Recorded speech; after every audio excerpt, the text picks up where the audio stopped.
ఈరోజు మనం కార్గిల్ యుద్ధం సమయంలో ఇజ్రాయెల్ భారతదేశానికి ఎలా సహాయం చేసింది అనేది తెలుసుకుందాం. మే 1999లో భారతదేశం తన సొంత గడ్డపై పాకిస్తాన్తో యుద్ధం చేస్తోంది. దీనికి భారతదేశం సిద్ధంగా లేదు. యుద్ధం మధ్య నాటికి భారతదేశం అనేక ప్రాణ నష్టాలను ఎదుర్కోవాల్సి వచ్చింది. పాకిస్తాన్ సైనికులతో పోరాడుతూ 5,000 కంటే ఎక్కువ మంది భారతీయ సైనికులు అమరులయ్యారు. భారతదేశానికి చెందిన అనేక యుద్ధ విమానాలు పాకిస్తాన్ స్ట్రింగ్ క్షిపణుల దాడిలో కూలిపోయాయి. కార్గిల్లోని వేల అడుగుల ఎత్తైన కొండలను ఆక్రమించిన పాకిస్తాన్ సైన్యం భారత సైన్యం యొక్క మందుగుండు సామాగ్రి నిల్వలకు, అలాగే భారత సైనికులకు నిరంతరం నష్టం కలిగిస్తూనే ఉంది. అటువంటి సమయంలో భారతదేశానికి ఆధునిక ఆయుధాలు మరియు అధునాతన సాంకేతికత అవసరం. దీని సహాయంతో కొండలలో దాక్కున్న పాకిస్తానీల స్థానాన్ని గుర్తించి వాళ్ళని చంపొచ్చు. కార్గిల్ వంటి యుద్ధంలో భారతదేశం వద్ద అటువంటి ఆధునిక ఆయుధాలు లేవు. అలాగే అణుపరీక్ష వల్ల భారతదేశంపై విధించిన ఆంక్షల కారణంగా విదేశాల నుంచి ఈ ఆయుధాలను పొందడం చాలా కష్టంగా మారింది. అణుపరీక్ష తర్వాత భారతదేశానికి ఎటువంటి ఆధునిక ఆయుధాలు లభించకుండా చూసుకోవడానికి అమెరికా మరియు యూరోప్ తమ వంతు ప్రయత్నాలు చేశాయి. కార్గిల్ యుద్ధంలో భారతదేశానికి ఆధునిక ఆయుధాల అవసరం చాలా ఉంది. ఇంత క్లిష్ట సమయంలో ప్రపంచం గురించి పట్టించుకోకుండా ఇజ్రాయెల్ భారతదేశానికి సహాయం చేయడానికి ముందుకొచ్చింది. ఇజ్రాయెల్ వచ్చిన వెంటనే యుద్ధం యొక్క మొత్తం దిశ మారిపోయింది. కొన్ని రోజుల్లో భారతదేశం మంచి ఆధిక్యాన్ని సాధిస్తూనే పాకిస్తాన్ బంకర్లను పేల్చి పడేసింది. బంకర్లలో దాక్కున్న పాకిస్తాన్ చొరబాటుదారులు తమ ప్రాణాలను అరచేతిలో పెట్టుకుని పారిపోయారు. పాకిస్తాన్ ప్రధానమంత్రి నవాజ్ షరీఫ్ యుద్ధాన్ని ఆపాలని అమెరికాను వేడుకున్నాడు. పాకిస్తాన్ భారతదేశం ముందు లొంగిపోయింది. చివరికి కార్గిల్ నుంచి పాకిస్తాన్ సైన్యాన్ని తరిమికొట్టడం ద్వారా భారత వీరులు కార్గిల్ యుద్ధంలో విజయాన్ని పొందారు. కానీ అమెరికా స్నేహాన్ని పణంగా పెట్టి మరీ ఇజ్రాయిల్ భారతదేశానికి సహాయం చేయడానికి ఎందుకు వచ్చింది? అక్కడ ప్రభుత్వం దీనికి ఎందుకు సిద్ధంగా ఉందో తెలుసుకునే ముందు మీరు కార్గిల్ యుద్ధాన్ని అర్థం చేసుకోవడం చాలా ముఖ్యం. 1971లో ఇండో పాక్ యుద్ధంలో భారతదేశం చేతిలో ఘోర పరాజయం పాలైన తర్వాత పాకిస్తాన్ చాలా కలత చెందింది. ఈ ఓటమికి భారతదేశంపై ప్రతీకారం తీర్చుకోవాలని కోరుకుంది.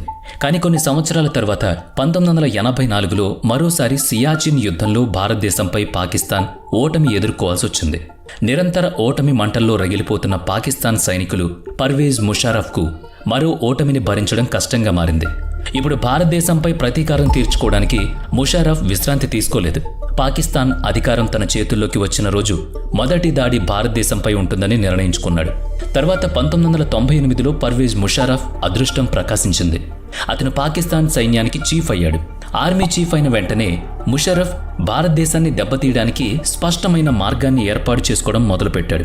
తన ఉద్దేశాలను నెరవేర్చుకోవడానికి ముషారఫ్ భారతదేశంపై ఆపరేషన్ బదర్ను ప్రారంభించాడు. ఈ ఆపరేషన్ కింద పాకిస్తాన్ సైన్యం ఎల్ఓసిని దాటి భారత సరిహద్దులు ప్రవేశించి కార్గిల్ పర్వత ప్రాంతంలోకి చొరబడ్డం ప్రారంభించింది. దీని వెనుక పాకిస్తాన్ ఉద్దేశం కార్గిల్ లోయ గుండా వెళ్లే జాతీయ రహదారి ఏపై నియంత్రణ ఏర్పాటు చేసి కాశ్మీర్ మరియు లడాఖ్ మధ్య బంధాన్ని తెంచడం. వాస్తవానికి ఇప్పుడు NH-1లో భాగమైన NH-1A శ్రీనగర్ మరియు లడాఖ్లను కలుపుతుంది. ఇది సియాచిన్కు వ్యూహాత్మక మార్గం కూడా. ఈ NH-1Aను స్వాధీనం చేసుకుని లడాఖ్ను పాక్షికంగా నరికివేసి భారతదేశం నుంచి సియాచిన్ను పూర్తిగా వేరు చేయడమే పాకిస్తాన్ ప్రణాళిక. చివరికి ఈ విధంగా తన ప్లాన్ను అమలు చేసి పాకిస్తాన్ భారతదేశం నుంచి కాశ్మీర్ను స్వాధీనం చేసుకోవాలనుకుంది. కానీ తాషీ నాంగ్యాల్ కారణంగా ఈ ప్రణాళిక నాశనమైంది. ఈ తాషీ నాంగ్యాల్ ఓ గొర్రెల కాపరి. తన మంద నుంచి తప్పిపోయిన గొర్రెలను వెతుక్కుంటూ పఠానీ దుస్తులు ధరించి భారత భూభాగంలో బంకర్లను తయారు చేసుకున్న కొంతమందిని చూశాడు. వారి వద్ద తుపాకులు మరియు గ్రెనేడ్లు వంటి అన్ని రకాల ఆయుధాలు కూడా ఉన్నాయి.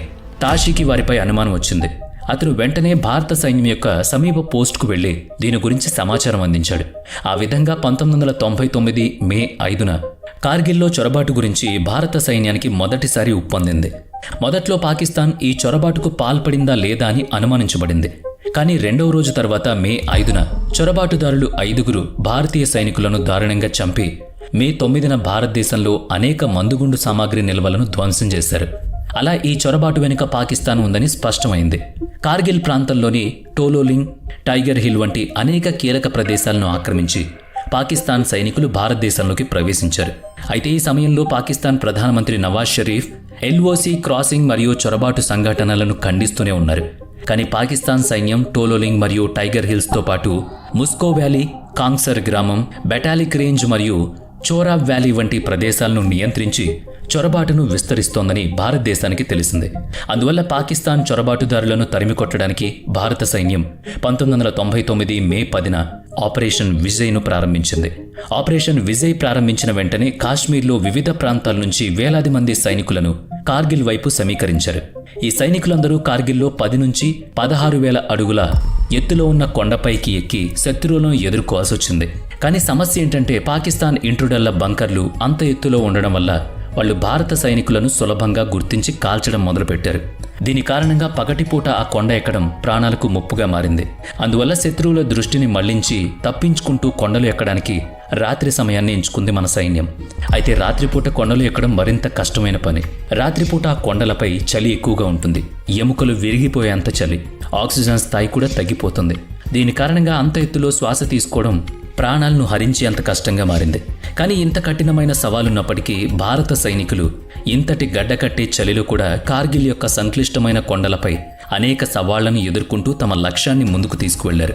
సైనికుల ఉత్సాహానికి ఫలితంగా ఆపరేషన్ విజయ్ ప్రారంభమైన కొన్ని రోజుల తర్వాత భారత సైన్యం మే 16న ద్రాస్ ముస్కో సెక్టార్ను చేరుకుంది. మే 18న 4,295 మరియు 4,460, అలాగే మే 24వ తేదీలో ముస్కో సబ్ సెక్టార్ను తిరిగి తన నియంత్రణలోకి తీసుకుంది. కానీ ఇది విజయంలో ఒక భాగం మాత్రమే. పూర్తి విజయం సాధించడంలో సైన్యం చాలా ఇబ్బందులను ఎదుర్కొంది. పాకిస్తాన్ చొరబాటుదారులు భారతీయ సైనికులను నేరుగా తమ లక్ష్యంగా చేసుకునే స్థాయిలో ఉన్నారు. దీని కారణంగా నిరంతరం ప్రాణ నష్టం జరుగుతూనే ఉంది. అటువంటి పరిస్థితిలో కార్గిల్ యొక్క వేల అడుగుల ఎత్తైన కొండలపై దాక్కున్న చొరబాటుదారులతో పోరాడడానికి, ఈ యుద్ధంలో విజయం సాధించడానికి సైన్యానికి వైమానిక దళం చాలా అవసరం. అయితే కార్గిల్ యుద్ధ దశ వరకు వైమానిక దళాన్ని లాజిస్టిక్ మరియు నిఘా కోసం మాత్రమే ఉపయోగిస్తున్నారు. నిజానికి ఎయిర్ ఫోర్స్ పూర్తిగా అభివృద్ధి చెందడానికి ఈ యుద్ధం బాగా దోహదపడింది. ఆపరేషన్ సఫేద్ సాగర్ ద్వారా వైమానిక దళం సైన్యానికి రక్షణ కల్పించడమే కాకుండా సైనికులు స్వయంగా శిఖరానికి తీసుకువెళ్లలేని అన్ని వస్తువులను కూడా అందించింది. పాకిస్తానీ చొరబాటుదారులను తరిమి కొట్టడానికి ఎయిర్ ఫోర్స్ ఫైటర్ జెట్ల ద్వారా అనేక పాకిస్తానీ బంకర్లను లక్ష్యంగా చేసుకోవడం మొదలుపెట్టింది. అయితే కార్గిల్ యొక్క ఎత్తైన పర్వతాల్లో వైమానిక కార్యకలాపాలు నిర్వహించడం వైమానిక దళానికి కూడా చాలా కష్టమైన పని. వీటన్నిటితో పాటు వైమానిక దళం ఎట్టి పరిస్థితుల్లోనూ ఎల్ఓసిని దాటకూడదని ప్రధానమంత్రి అటల్ బిహారీ వాజ్పేయి కఠినమైన ఆదేశాలిచ్చారు. అటువంటి పరిస్థితుల్లో ఎల్ఓసి లోపల ఉంటూ ఎత్తైన శిఖరాలపై కూర్చున్న పాకిస్తానీ చొరబాటుదారుల స్థానాన్ని ట్రాక్ చేయడం, తర్వాత వారిపై దాడి చేయడం ఎయిర్ ఫోర్స్కి చాలా పెద్ద సవాలుగా మారింది. ఈ సవాళ్లన్నీ ఉన్నప్పటికీ వైమానిక దళం శత్రువులపై దాడి చేయడం 4 Mi-1 హెలికాప్టర్లు మరియు MiG-21, MiG-23 మరియు MiG-27 అనే 3 యుద్ధ విమానాలను మోహరించింది. ఒకవైపు Mi-1 హెలికాప్టర్ నుంచి రాకెట్లు ప్రయోగిస్తుండగా 3 ఫైటర్ జెట్ల స్క్వాడ్రన్ కూడా శత్రువులపై విధ్వంసం సృష్టిస్తోంది. దీని కారణంగా పాకిస్తానీలు అనేక రహస్య స్థావరాలు ధ్వంసమయ్యాయి. చాలామంది పాకిస్తానీ సైనికులు చనిపోయారు. అంతా ప్రణాళిక ప్రకారం జరుగుతుండగా అకస్మాత్తుగా 80 Mi-M రాకెట్లను ప్రయోగిస్తున్నప్పుడు MiG-27 pilot jet engine పనిచేయడం ఆగిపోయింది. దీని కారణంగా విమాన వేగం తగ్గడం మొదలైంది. కూలిపోయే ప్రమాదాన్ని గ్రహించింది. MiG-27 కెప్టెన్ మొదట MiG-21లో ఉన్న స్క్వాడ్రన్ లీడర్ అజయ్ అహూజాకు సమాచారం ఇచ్చి ఆపై విమానం నుంచి బయటకు దూకాడు. బయటకు దూకిన పైలట్ నచికేత్ గురించి సమాచారం అందించిన వెంటనే స్క్వాడ్రన్ లీడర్ అజయ్ అహూజా తన విమానాన్ని నచికేత్ విమానం ఎగురుతున్న దిశలో తిప్పాడు. అలా చేయడం వల్ల నచికేత్ స్థానాన్ని కనుగొనవచ్చు, అలాగే అతన్ని రక్షించవచ్చు. అయితే కొండ ప్రాంతం కారణంగా నచికేత్ యొక్క ఖచ్చితమైన స్థానాన్ని కనుగొనడం చాలా కష్టంగా మారింది. అయినప్పటికీ అజయ్ అహూజా పట్టు వదలలేదు. నచికేత్ కోసం వెతుకుతున్నప్పుడు అతను ఎల్ఓసికి చాలా దగ్గరగా చేరుకున్నారు. అక్కడికి చేరుకున్న తర్వాత అహూజా తన విమానం వెనుక భాగాన్ని మిస్సైల్ ఢీకొట్టడం గ్రహించారు. వాస్తవానికి ఇది అజయ్ అహూజా యొక్క MiG-21ను లక్ష్యంగా చేసుకోవడానికి పాకిస్తాన్ ప్రయోగించిన స్ట్రింగ్ మిస్సైల్. ఢీకొన్న తర్వాత అజయ్ అహూజా తన జెట్ నుంచి సురక్షితంగా బయటపడగలిగారు. అతను ఎల్ఓసి సమీపంలోని భారత సరిహద్దులో సురక్షితంగా ల్యాండ్ చేయగలిగారు. కానీ అతని జెట్ పాకిస్తాన్ సైన్యం ఎల్ఓసి యొక్క అవతలి వైపు దాటింది. మొదట భారత సరిహద్దులోకి ప్రవేశించిన తర్వాత స్క్వాడ్రన్ లీడర్ అజయ్ అహూజాను పట్టుకుని ఆపై అతన్ని దారుణంగా చంపేశారు. ఒకవైపు అజయ్ అహూజా పాకిస్తాన్ సైన్యానికి లక్ష్యంగా మారగా, నచికేత్ పాకిస్తాన్ భూభాగంలోకి దిగి విమానం నుంచి దూకి వెంటనే పాకిస్తాన్ సైన్యం చేత పట్టుబడ్డాడు. పాకిస్తాన్ స్క్వాడ్రన్ లీడర్ అజయ్ అహూజాను చంపడం, నచికేత్ను స్వాధీనం చేసుకోవడం ఎయిర్ ఫోర్స్కి పెద్ద ఎదురుదెబ్బ. అయితే అంతర్జాతీయ ఒత్తిడి కారణంగా జూన్ 3న పాకిస్తాన్ నచికేత్ను భారతదేశానికి తిరిగి పంపించింది. కానీ ఆపరేషన్ సఫేద్ సాగర్ ప్రారంభమైన 3 రోజుల్లోనే భారత వైమానిక దళం ఒకదాని తర్వాత ఒకటి అనేక వైఫల్యాలను చూసింది. 3 రోజుల్లోనే పాకిస్తాన్ సైన్యం స్ట్రింగ్ మిసైల్స్ ద్వారా భారతదేశానికి చెందిన అనేక ఫైటర్ జెట్లను, హెలికాప్టర్లను కూల్చిపడేసింది. ఒకవైపు భారత సైన్యం కార్గిల్ ఎత్తు వంటి ఇబ్బందులతో పోరాడుతుండగా వైమానిక దళం కూడా అనేక సమస్యలను ఎదుర్కొంటోంది. అలాగే ఒకవైపు వైమానిక దళం ఎత్తైన ప్రదేశాల్లో కూర్చున్న పాకిస్తాన్ చొరబాటుదారులపై దాడి చేసి వాళ్ళ లక్ష్యాల నుంచి తప్పించుకోవాల్సి వచ్చింది. మరోవైపు వైమానిక దళం ఎల్ఓసిని దాటకుండా ఉండడాన్ని ఎదుర్కొంది. ఎందుకంటే అలా చేయడం వల్ల పాకిస్తాన్ మిస్సైల్స్ లక్ష్యంలోకి రావడం జరిగింది. కార్గిల్ కొండల్లో దాక్కున్న శత్రువుల స్థానాన్ని కనుగొని వారిని నిర్మూలించడానికి సహాయపడే కొన్ని అధునాతన సైనిక పరికరాలు air chief marshal Anil Yashwant టిప్నేకు అవసరం. కానీ ఆ సమయంలో భారత వైమానిక దళం వద్ద అలాంటి అధునాతన పరికరాలు అందుబాటులో లేవు.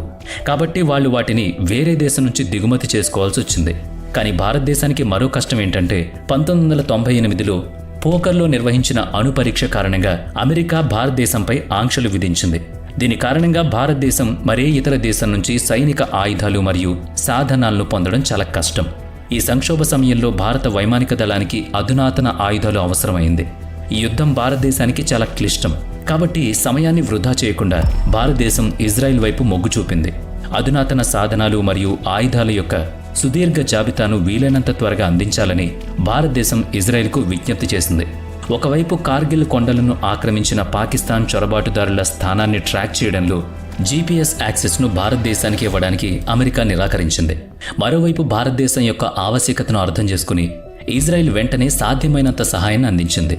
ఇజ్రాయెల్ భారత వైమానిక దళం యొక్క ఫైటర్ జెట్లకు లేజర్ గార్డ్ మిసైల్స్ను అందించడమే కాకుండా పాకిస్తానీలను సులభంగా పర్యవేక్షించగల నిఘా డ్రోన్లను కూడా అందించింది. దీంతోపాటు ఇజ్రాయెల్ పాకిస్తాన్కు సంబంధించి భారతదేశంతో అనేక నిఘా సమాచారాన్ని కూడా పంచుకుంది.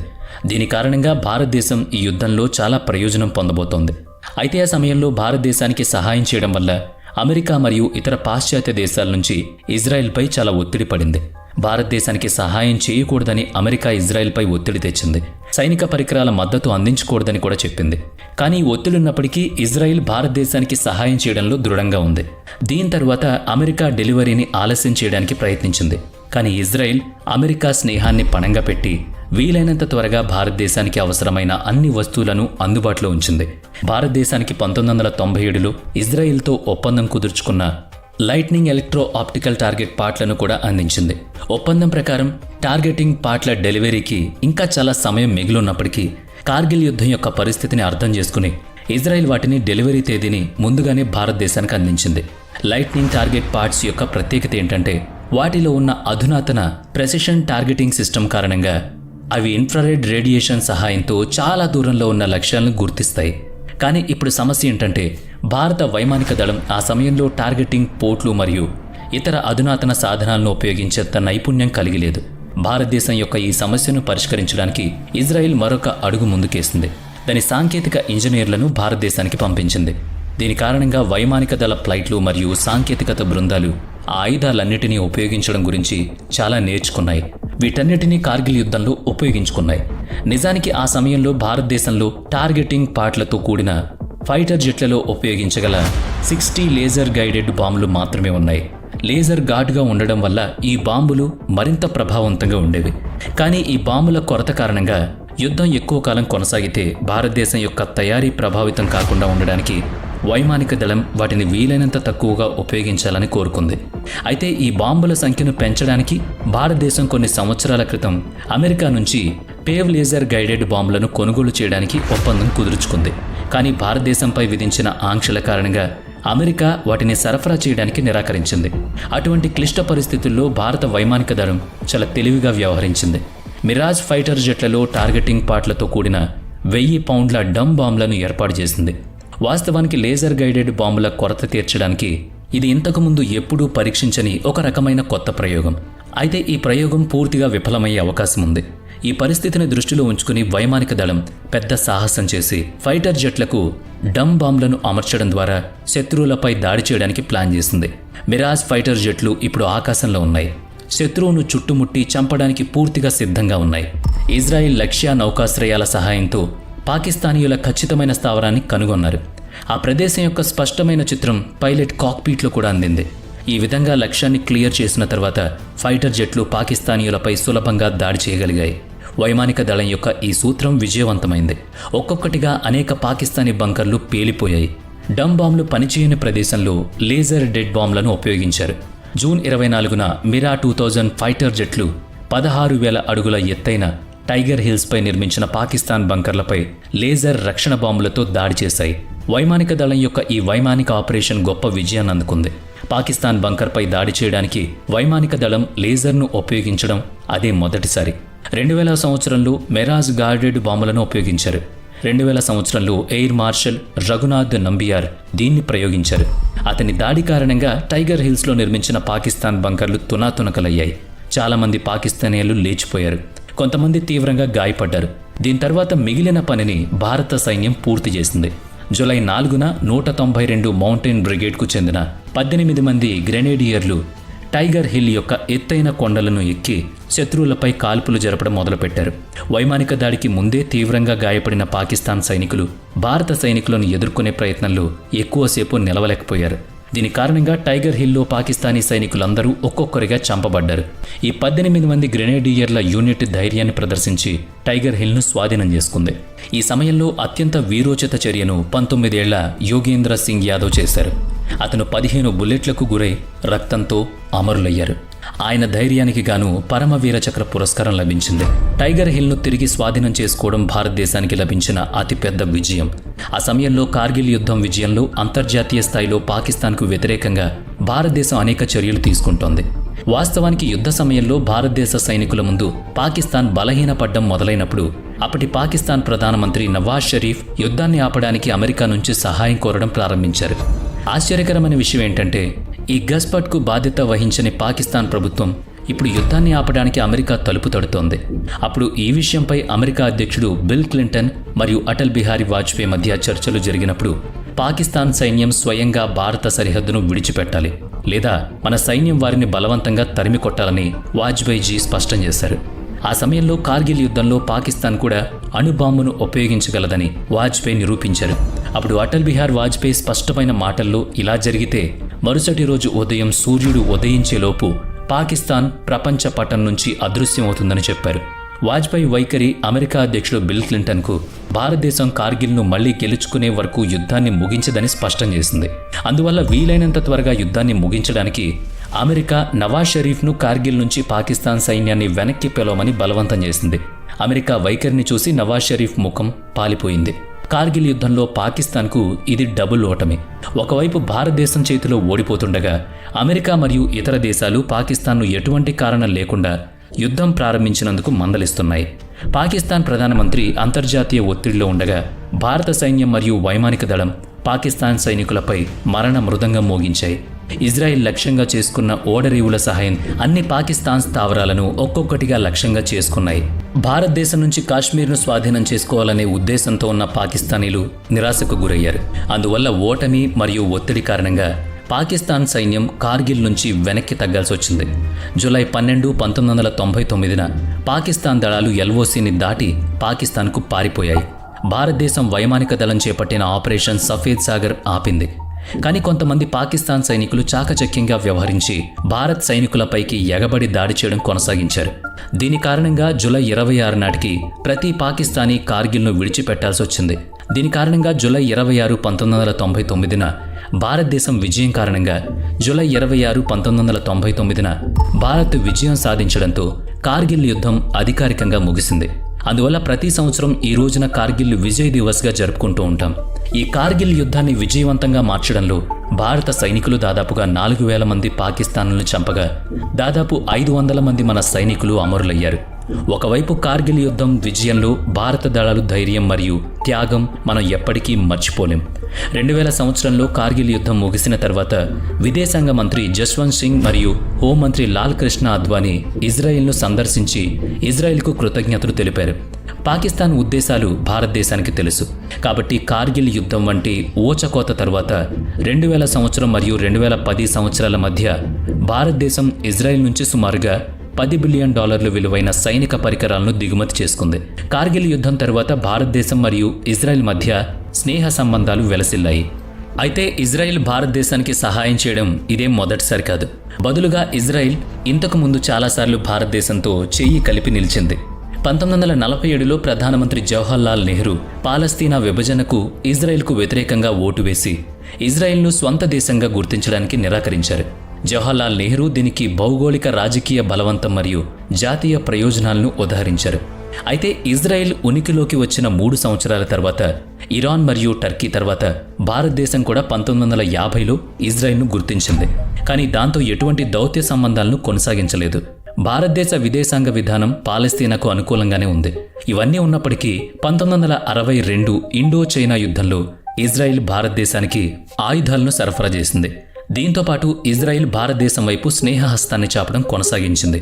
మొదట 1962లో, తరువాత 1971లో బంగ్లాదేశ్పై భారతదేశం మరియు పాకిస్తాన్ మధ్య భయంకరమైన యుద్ధం జరిగినప్పుడు ఆ సమయంలో కూడా ఇజ్రాయెల్ ప్రధానమంత్రి గోల్డ్ మెయిర్ ఆయుధ కొరత ఉన్నప్పటికీ భారతదేశానికి ఆయుధాలను అందించారు. ఇజ్రాయెల్ పదే పదే మద్దతిచ్చినప్పటికీ ఇజ్రాయెల్తో దౌత్య సంబంధాలు భారతదేశం వైపు నుంచి అభివృద్ధి చెందలేదు. 1992లో ప్రధానమంత్రి సర్ పివి నరసింహారావు ప్రభుత్వం మొదటిసారిగా ఇజ్రాయెల్తో అధికారికంగా దౌత్య సంబంధాలను ఏర్పరచుకుంది. దీని తర్వాత ఇజ్రాయెల్ భారతదేశం మధ్య బంధం గడిచే కొద్దీ బలపడింది. కార్గిల్ యుద్ధం తర్వాత ఇజ్రాయెల్ మరియు భారతదేశం ప్రపంచం ముందు స్నేహితులుగా ఆవిర్భవించాయి. అయితే దాదాపుగా 40 సంవత్సరాలుగా భారతదేశం ఎటువంటి దౌత్య సంబంధాలు కలిగి లేనప్పటికీ ఇజ్రాయెల్ ఏకపక్ష సంబంధాన్ని ఎందుకు కొనసాగించింది అనేది ఆలోచించదగిన విషయం. అలాగే అది 1971లో పాకిస్తాన్తో జరిగిన యుద్ధమైనా లేదా కార్గిల్ యుద్ధమైనా భారతదేశానికి సహాయం చేయడానికి ఇజ్రాయెల్ మొదట ఎందుకు ముందుకొచ్చింది? వీటన్నిటి వెనుక ఉన్న కారణాలను మనం పరిశీలిస్తే ప్రధాన కారణం ఏంటంటే ఇజ్రాయెల్ సహాయం కారణంగా పాకిస్తాన్ ఎల్లప్పుడూ ఇజ్రాయెల్కు వ్యతిరేకంగా ఉంది. 1948 అరబ్ ఇజ్రాయెల్ యుద్ధంలో కూడా పాకిస్తాన్ ఇజ్రాయెల్కు వ్యతిరేకంగా పాలస్తీనాకు దూకుడుగా మద్దతునిచ్చింది. దీంతో పాటు 1967 6 రోజుల యుద్ధం మరియు 1973 యామ్ కిపూర్ యుద్ధం సమయంలో పాకిస్తాన్ వైమానిక దళం ఇజ్రాయెల్తో పోరాడడానికి దాని ఫైటర్ ఫ్లైట్ల బృందాన్ని పంపించింది. ఇది పాలస్తీనాకు చాలా సహాయపడింది. ఈ విధంగా పాకిస్తాన్ ఇజ్రాయెల్కు చాలాసార్లు శత్రువుగా మారిపోయింది. దీంతో పాటు పాకిస్తాన్ ఎప్పుడూ ఇజ్రాయెల్ను ఒక దేశంగా గుర్తించలేదు. ఇజ్రాయెల్తో ఎటువంటి దౌత్య సంబంధాలను పెంచుకోలేదు. విభజన తర్వాత ఇజ్రాయెల్ మరియు పాకిస్తాన్ మధ్య చెడు సంబంధాలే ఉన్నాయి తప్ప మంచి సంబంధాలు లేవు.